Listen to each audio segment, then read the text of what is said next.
Good morning, good morning, good morning. My name is Renee, your wealth coach. Happy Saturday. Y'all, I don't even know where to start. I have so much to say, and I'm not going to try to squeeze it all in this conversation. But I really want to take my time with you today to have a discussion about building your own financial portfolio.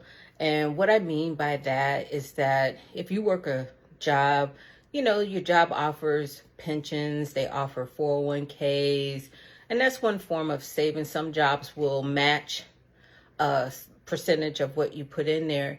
But you do need to, I would say you do need to, it's your choice on whether or not you want to control how your money flows into your pockets. One thing about a 401k is that, it's saving money, and IRAs are to save money for retirement or for your future self. But the thing is that, I can remember growing up, they would say, hey, by the time you get to a certain age, you'll be in a different tax bracket, your money, but that's, as I've have gotten older, I have found out that that's not true. That's not true that, you're going to be taxed on your money you've saved. You're looking at the balance on your accounts, but then when you pull that money out, it gets reduced. And so you pay fees, you pay annual fees. The person that manages your 401k or IRA accounts, you don't know these people, and they make their annual fees whether your account makes money or loses money. And so you definitely don't want to sit around and just watch your money just disappear and do nothing about it. And so I am here for those that see the writing on the wall and say, hey, the type of lifestyle you want to live continuously, consistently, you have to put some things in place. And so let's start with, just really building a foundation. If you want to know why I saved gold and silver, here's a great book that explains. He actually has this whole book on YouTube. Very good information. One thing I know is that at the end, I'm a Christian, and it says that the streets are paved with gold. And so gold and silver has been around for centuries and going to continue to be around, and it's going to continue to be of value. So what I'm doing right now is I have my streams of income set up. So, I have my financial portfolio consists of, and let me just go back in history. I just recently talked about, when people got married, a woman had a diary. They didn't come into the marriage with nothing. In their dowry could consist of, family heirlooms, art, china, silverware, things that have been passed down to, okay, when you start your family, these are the basic things that you need to start your family and be successful. Sometimes, it included land. That was big, that's something that you would pass down, things that you could pass down. I know when I was growing up, like if a guy proposed to his fiance, he proposed, his engagement ring was passed down from his mother. And so we've gotten away from that, of passing things down, buying things of value. The things we consume today don't last. Like, when my father passed away, we inherited his car. He would buy quality cars that would last. He didn't have a car payment on it anymore. And it got passed down to my sister and I. He had a boat that got passed down to my sister and I. So you want to buy a motorcycle that got passed down as well. So you want to buy things that you can pass down so that the next generation doesn't have to start from ground zero to start their life. And so I still hold true to that because, you know, I am a recipient of something being passed down. And that's one of the definitions of being an heir, is that, you know, God owns the earth and everything inside the earth and the land and the animals. And, you know, and so that's something that we, his children, has, you know, those things have been passed down to us. And so, society has watered down that concept of passing things down. And so like now, there's whole neighborhoods of, you know, demographic of people of ages where they retire and the whole neighborhood is selling off their homes or passing their homes down to their children, and their children don't want it. They don't want to be bothered with, you know, mommy's house or daddy's house or grandpa's house. And so, like I said, I'm the third, fourth generation. My grandfather and great grandfather bought over 100 acres of land in South Carolina, and our family still owns it today. But it got passed down to my dad, and then when my dad passed away, it got passed down to my sister and I. So, definitely, I still encourage buying assets that can be passed down. And so, for starters, my aunts and uncles used to give us silver dollars. You know, when my father had 11 brothers and sisters. And so whenever we would get together, my aunt and my uncle would pass down silver dollars to us. And so just so you know, this is what a silver dollar looks like. I have an older silver dollar. So yeah, but this is something I am going to pass down. This was someone else's heirlooms, to where I had a co-worker at work. Her father collected coins and passed it down to her when he passed away. And when he passed away, she just carried it around in her purse. So we don't even understand the value or recognize value anymore, because somewhere along the line, someone has watered down, like, okay, we're not going to value this anymore. But it's still valuable. And so she basically gave it to me. And so I am going to pass it down. My daughter already knows this is for my grandchildren. Pass it down. And by that time, you know, it's worth money now, and it's going to continue to grow. So now, you know, I didn't appreciate the value of it before as a child, but I understand it now. So I'm glad that I picked it back up again, to whereas, okay, now I know the value of it. And so just going to share one of my new coins with you.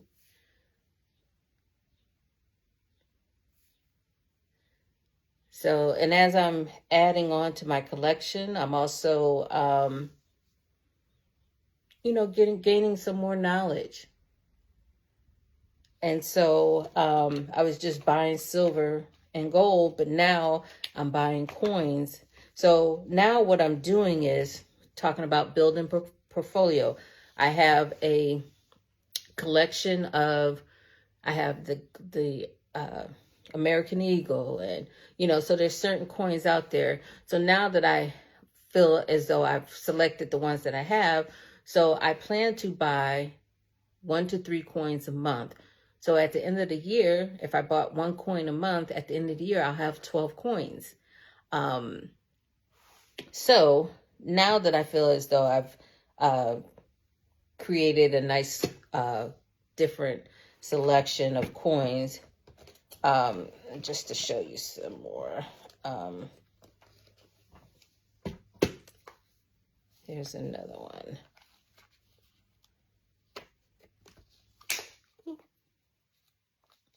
So I keep them stored. Here's another one. These are brand new, 2022, but you can order coins in random years. And the older they are, the more valuable they are. So what I'm going to do now that I have might have over 10 or 11, over 10 different coins from different areas. Like I have Australia coins, I have South Africa coins, I have American coins. I'm going to start stacking. So at the end of the year, I should have 3 to 6 of this coin, 3 to 6 of this coin. You know, I can't stack this unless I just come across another rare coin along the way, but just stack them. And so a great concept is, you know, that you talk to financial advisor that, you know, they say it's a good idea to have 3 to 6 months of income saved, just in case you get laid off, lose your job, that you can still survive and live. So my monthly expenses, which I keep my monthly expenses to a minimum. So I have my mortgage, I have my light bill, my gas bill, I have a water bill, I have a trash bill. I do have an internet bill because I work from home and I'm talking to you at home on the internet. I have a cell phone bill. So that's what my budget consists of. So the total amount to pay those bills for 3 to 6 months, my goal is to get 100 ounces. So get up to that amount in silver and gold. So if something should ever happen, this particular stream of income, I can make liquid today.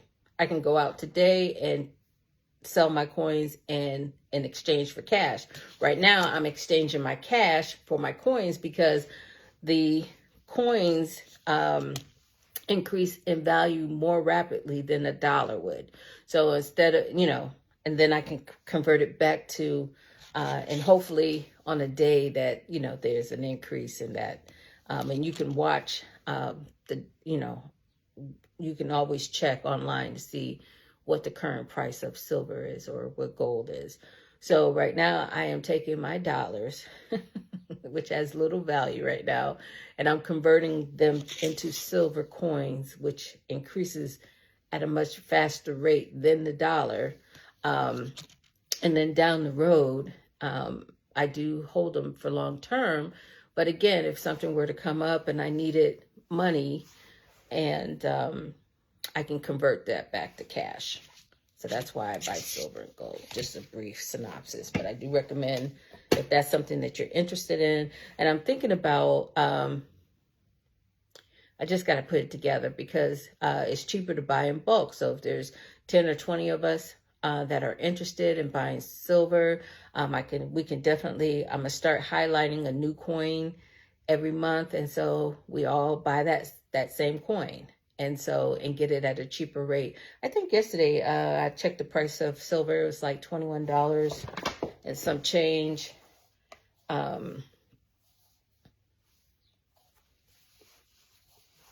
can double check.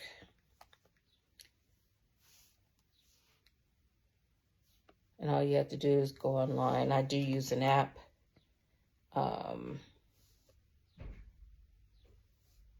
But you can just go online and just say, what's the price of silver today? And you can get that quickly. And you can find out the price of gold as well. I do want to increase my gold coins as well. But one thing about silver, like I said,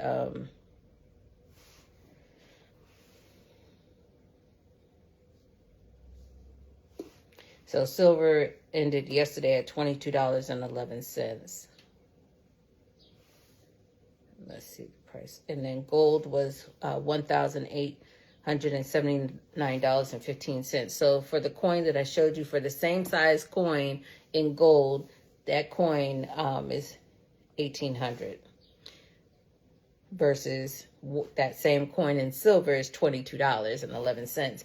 Now, when you purchase the silver online, which I do that because it's easy. I can just go on my phone and click, and then in a couple of days I'll have my coins in my mailbox. But if you buy one coin, there's a price over they call it a spot over the cost of the coin. So we know that silver is $22, but by the time you buy a coin, if you buy an American Eagle, you're going to pay like 30 some odd dollars for that coin, even though an ounce of silver is $22. So to get closer to that rate, you can definitely go to, I know people buy coins on eBay. They also go, like, if you check your area, there's gold and silver people that have stores that you can go in, and you could probably, if you go in there with cash, you'll end up getting it cheaper than using a credit card. So there's fees attached to it. So just keep that in mind. I am going to go and get me some nickels, because nickel has increased in price. Also copper, which that's a little different in how they calculate the worth of copper. They go by a pound instead of ounces. So keep that in mind.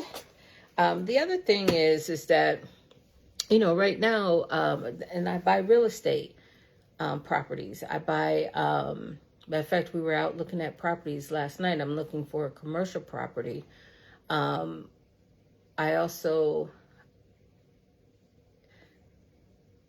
love businesses. So, the fact that you see me online, I do it as a business. I have a website. This weekend, I will be helping people set up their brokerage account. So if that's something that you're interested in setting up for yourself, you can definitely go to the website and schedule an appointment with me, and I can walk you through on setting up your account. I also have, if you go to the Kingdom Heirs one YouTube channel, we've already done videos where we walk you step by step on setting up a brokerage account. So if you are going to, if that's something that you're interested in, now it's time to get in position. I have someone that keeps reaching out to me. They sent me the information about the 3-in-1 stock, which I had already known about that because I stay tuned in to getting updates about information like that. But right now, Amazon just did a 20-in-1 split. Google's getting ready to do the same thing, Spotify. And so these are companies that kept the market going during COVID. Will they continue to carry the market? I don't know. That's why you have to go in with a strategy. You have to check the numbers. You have to make sure that they're doing innovation things. You have to make sure that they have been gradually increasing, and growing as a company. You want to look at management. What is management doing? Or are they just, such a large company that, they're just staying afloat? But companies are making changes right now. They're making major changes right now. Where the company I work for, last Friday, I went and packed up my desk. So, which means I'm never going back into the office unless it's, hey, Renee, we're having a meeting, we need you to come in. Or if I need to, say if my internet's going to be down for a couple of days, I'll have to now schedule an appointment to go in, and they reserve a desk to use. So how businesses are changing, companies have been growing. Some companies have been going out of business during COVID, and some companies have still been growing and to continue to grow. So that means, for that reason of sending some of us home to work from home full time permanently, that means that some offices are closing. The company I work for, every state has their own corporate offices, and then we have one big mother company in Missouri. Well, they're closing. Like, I know we got an email, they're closing the Akron office. They're here in Columbus, we have 2 buildings. We don't own them, but we rent out, several floors and 2 buildings. Well, they're closing down one of the buildings. They're condensing. They're, making moves to make sure that they survive the next wave. And so these are things that, don't just work a job, but you could pay attention like, okay, my job is cutting back. They're laying off people. They're closing offices. They're, instead of renting the next office, they're leasing the next office. Those are indication like, okay, they're tightening up for survival. And so you have to do the same thing. Okay, I just got an alert this morning that gas prices are over $5 a gallon. Well, haven't been sweating over gas prices because I work from home now. So I'm not driving 30 minutes to and from work every day anymore. So, my car is sitting in the garage. And so, but if I were paying gas, like my daughter, she lives in Columbus, but she works in Cincinnati. So she's, crying about the gas prices. But, what I'm showing her is like, okay, don't panic. But over here, let's get rid of we used to have just one cable bill, but now, we have Hulu, we have Prime, we have Netflix. Those are additional monthly fees attached to some of our cable bills, or if you just do streaming.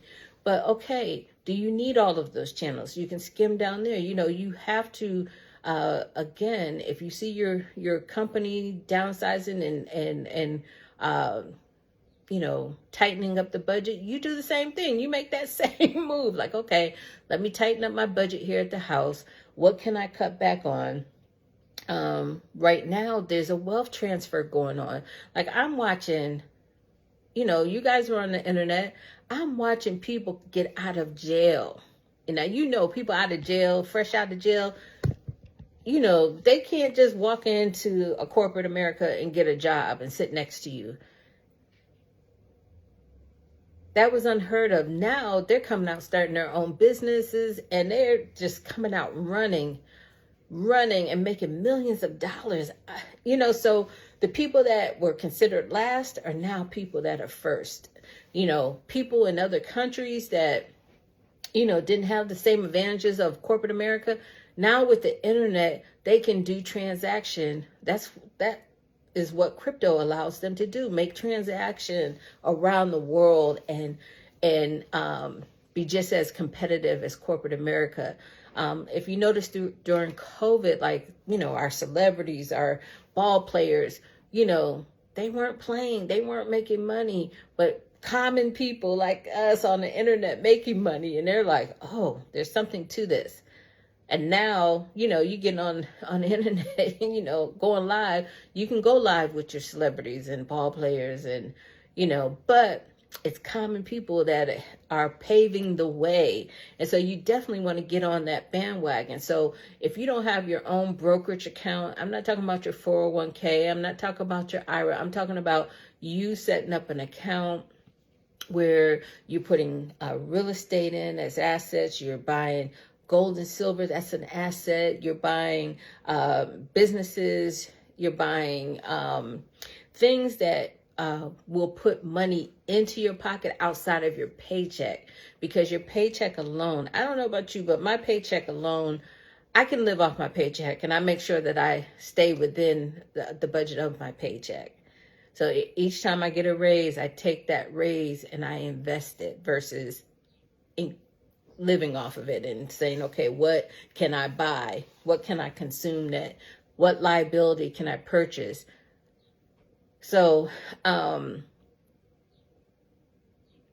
what can you put in your portfolio? So to get started, you may have to do some wholesale deals. You may have to do some flip deals.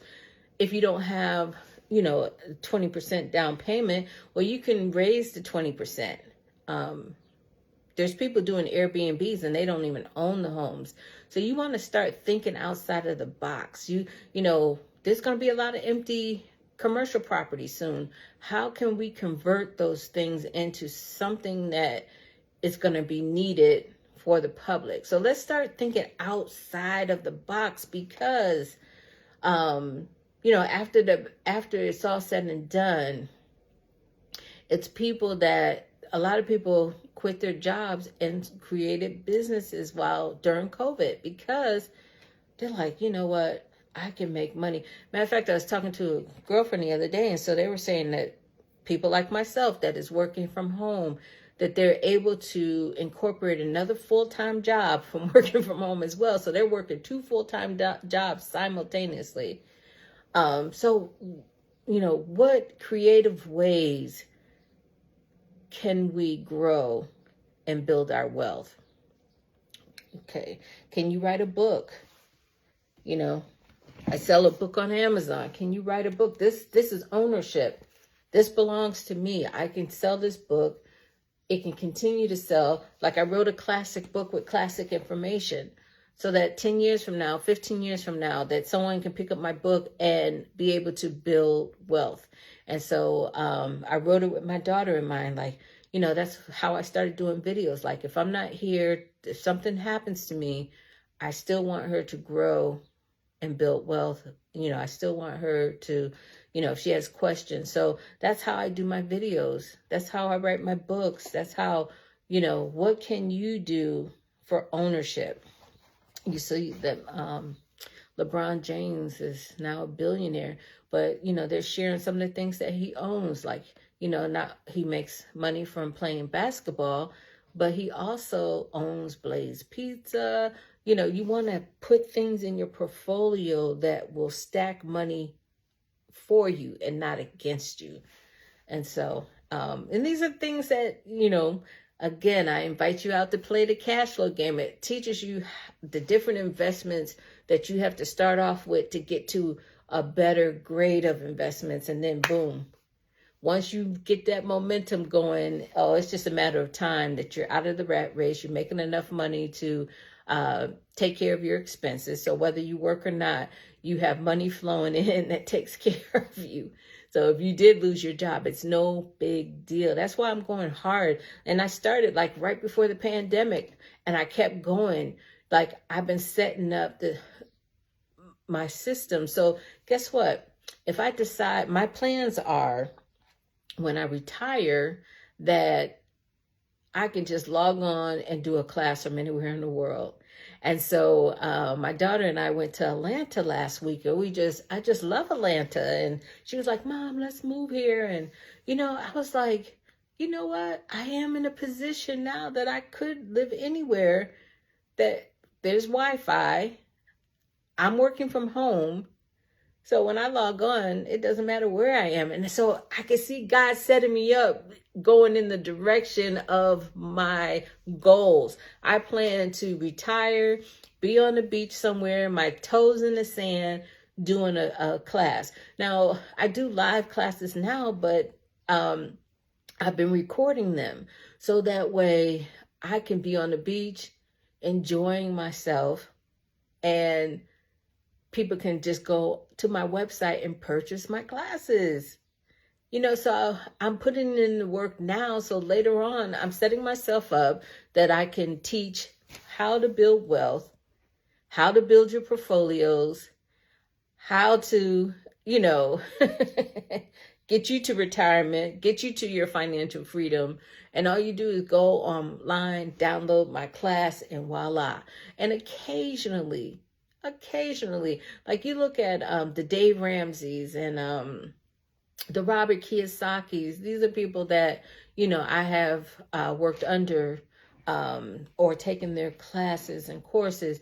But at the beginning, they would do it live. They would go to place, travel, Now they show up once a year and do one big conference.